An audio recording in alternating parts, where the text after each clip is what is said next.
It may seem incredible, but it is true. The world in which we live is a world of imagination. In fact, life itself is an activity of imagining.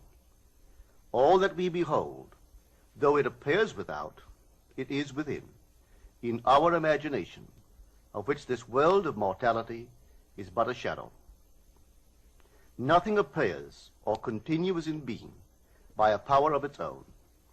Events happen because comparatively stable imaginal activities created them, and they continue in being only as long as they receive such support. Therefore, the secret of imagining is the greatest of all problems, to the solution of which everyone should aspire. For supreme power, supreme wisdom, and supreme joy lie in the solution of this great mystery. When man solves the mystery of imagining, he will have discovered the secret of causation, and that is, imagining creates reality. Divine imagining and human imagining are not two powers at all, but one.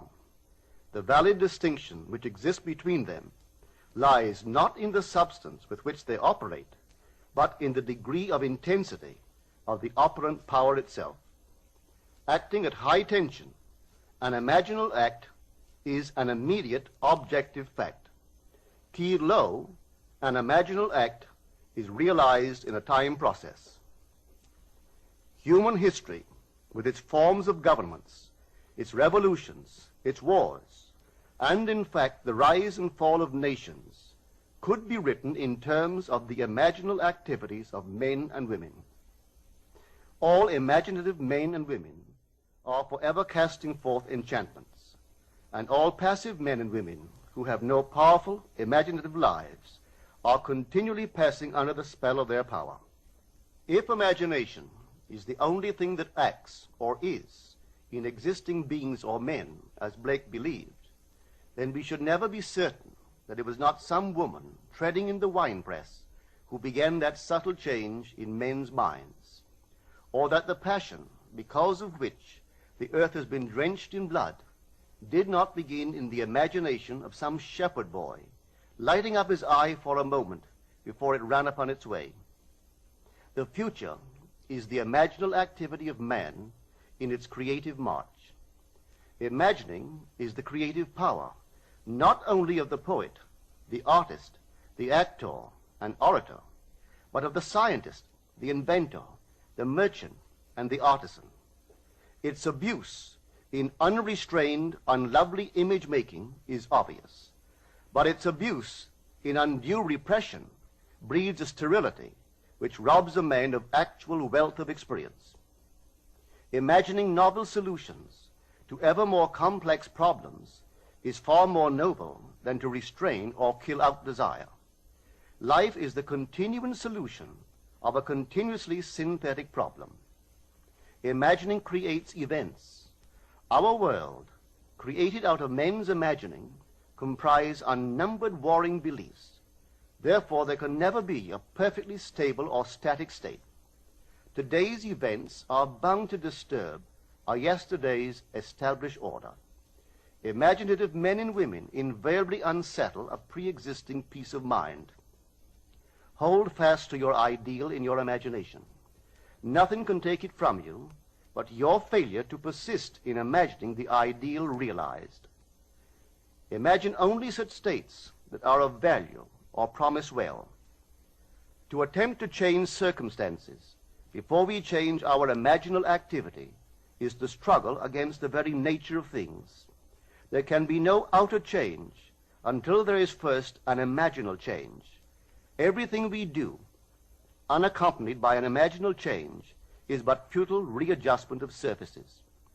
Imagining the wish fulfilled brings about a union with that state, and during that union we behave in keeping with our imaginal change. This shows us that an imaginal change will result in a change of behavior. However, our ordinary imaginal alterations, as we pass from one state to another, are not transformations, because each of them is so rapidly succeeded by another in the reverse direction. But whenever one state grows so stable as to become our constant mood, our habitual attitude, then that habitual state defines our character and is a true transformation. Now let me call your attention to the design on the cover of this record. You will notice a man sitting on a park bench, imagining himself to be in a home. This is the secret of those who lie in bed awake while they dream things true. They know how to live in their own dream house until, in fact, they do. Man, through the medium of a controlled waking dream, can predetermine his future. That imaginal activity of living in the feeling of the wish fulfilled leads man across a bridge of incident to the fulfillment of the dream. If we live in the dream, thinking from it and not of it, then the creative power of imagining will answer our adventurous fancy, and the wish fulfilled will break in upon us and take us unawares. Man is all imagination. Therefore, man must be where he is in imagination, for his imagination is himself.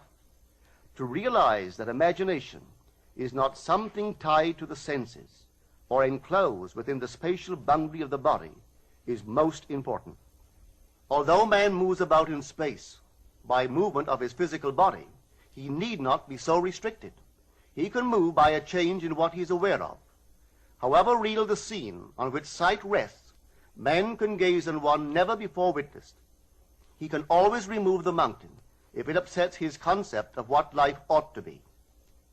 This ability to mentally move from things as they are to things as they ought to be is one of the most important discoveries that man can make. It reveals man as a center of imagining with powers of intervention which enable him to alter the course of observed events, moving from success to success through a series of mental transformations of nature, of others, and himself. How does he do it? Self-abandonment. That is the secret. He has to abandon himself mentally to his wish fulfilled, in his love for that state, and in so doing live in the new state and no more in the old state. Now we can't commit ourselves to what we do not love, so the secret of self-commission is faith plus love. Faith is believing what is incredible. We commit ourselves to the feeling of the wish fulfilled, in faith that this act of self-commission will become a reality, and it will, because imagining creates reality. Imagination is both conservative and transformative. It is conservative when it builds its world from images supplied by memory and the evidence of the senses. It is creatively transformative when it imagines things as they ought to be, building its world out of the generous dreams of fancy. In the procession of images, the ones that take precedence naturally are those of the senses. Nevertheless, a present sense impression is only an image. It does not differ in nature from a memory image or the image of a wish. What makes a present sense impression so objectively real is the individual's imagination functioning in it and thinking from it, whereas in a memory image or a wish, the individual's imagination is not functioning in it and thinking from it, but is functioning out of it and thinking of it. If the individual would enter into the image in his imagination, as the design on the cover of this record suggests, then would he know what it is to be creatively transformative. Then would he realize his wish, and then he would be happy. Every image can be embodied, but unless man himself enters the image and thinks from it, it is incapable of birth. Therefore, it is the height of folly to expect the wish to be realized by the mere passage of time. That which requires imaginative occupancy to produce its effect obviously cannot be effected without such occupancy. We cannot be in one image and not suffer the consequences of not being in another. Imagination is spiritual sensation.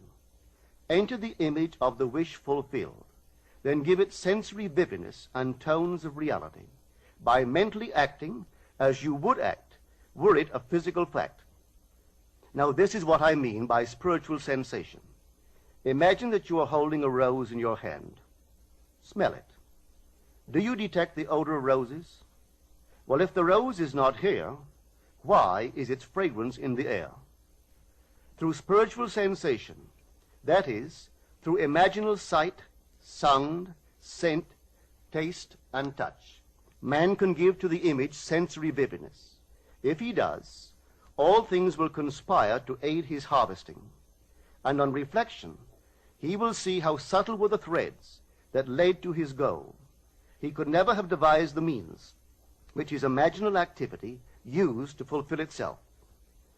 If man longs to escape from his present sense fixation, to transform his present life into a dream of what might well be, he has but to imagine that he is already what he wants to be, and then feel the way he would expect to feel under such circumstances. Let him, like the make-believe of a child who is remaking the world after its own heart, create his world out of pure dreams of fancy. Let him mentally enter into his dream. Let him mentally do what he would actually do were it physically true. He will discover that dreams are realized not by the rich, but by the imaginative. Nothing stands between man and the fulfillment of his dreams but facts, and facts are the creations of imagining. If man changes his imagining, he will change the facts. Man and his past are one continuous structure. This structure contains all of the facts which have been conserved and still operate below the threshold of his surface mind. For him, it is merely history. For him, it seems unalterable, a dead and permanently fixed past. But for itself, it is living. It is part of the living age. We cannot leave behind us the mistakes of our past, for nothing disappears. Everything that has been is still in existence. The past still exists, and it gives and still gives its results. Man must go back in memory, seek for and destroy the causes of evil, however far back they lie. This going into the past and replaying a scene of the past in imagination as it ought to have been played the first time, I call revision. And revision results in repeal. Changing our lives means changing the past. The causes of the present evil are the unrevised scenes of the past. The past and the present form the whole structure of man. It is carrying all of its contents with it. Any alteration of content will result in an alteration in the present and future. Live nobly, so that mind can store a past well worthy of recall. Should you fail to do so, remember, the first act of correction or cure is always revise. If the past is recreated into the present, so will the revised past be recreated into the present. Or else, the promise that though your sins are like scarlet, they shall be as white as snow, is a lie. The question may arise as to how, by representing others to ourselves as better than they really were, or mentally rewriting a letter to make it conform to our wish, or by revising the scene of an accident, the interview with the employer, and so on, could change what seems to be the unalterable facts of the past. But remember my claims for imagining. Imagining creates reality.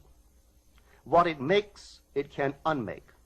It is not only conservative, building a life from images supplied by memory, it is also creatively transformative, altering a theme already in being.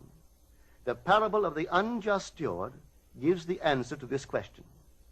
We can alter our world by means of a certain illegal practice, by means of a falsification of the facts, that is, by means of a certain intentional alteration of that which we have experienced. And all this is done in one's own imagination. This is a form of falsehood which not only is not condemned, but is actually approved in the gospel teaching. By means of such a falsehood, a man destroys the causes of evil and acquires friends, and on the strength of this revision proves, judging by the high praise the unjust steward received from his master, that he is deserving of confidence. Because imagining creates reality, we can carry revision to the extreme and revise a scene that would be otherwise unforgivable. We learn to distinguish between man, who is all imagination, from those states into which he may enter. An unjust steward, looking at another's distress, will represent the other to himself as he ought to be seen. Were he himself in need, he would, like the man on the cover of this record, enter his dream house in his imagination and imagine what he would see and how things would seem and how people would act after these things should be. Then in this state he would fall asleep, feeling the way he would expect to feel under such circumstances. Would that all the Lord's people were unjust stewards, mentally falsifying the facts of life to deliver individuals forevermore. For the imaginal change goes forward until at length the altered pattern is realized on the heights of attainment. Our future is our imaginal activity in its creative march. Imagine better than the best you know.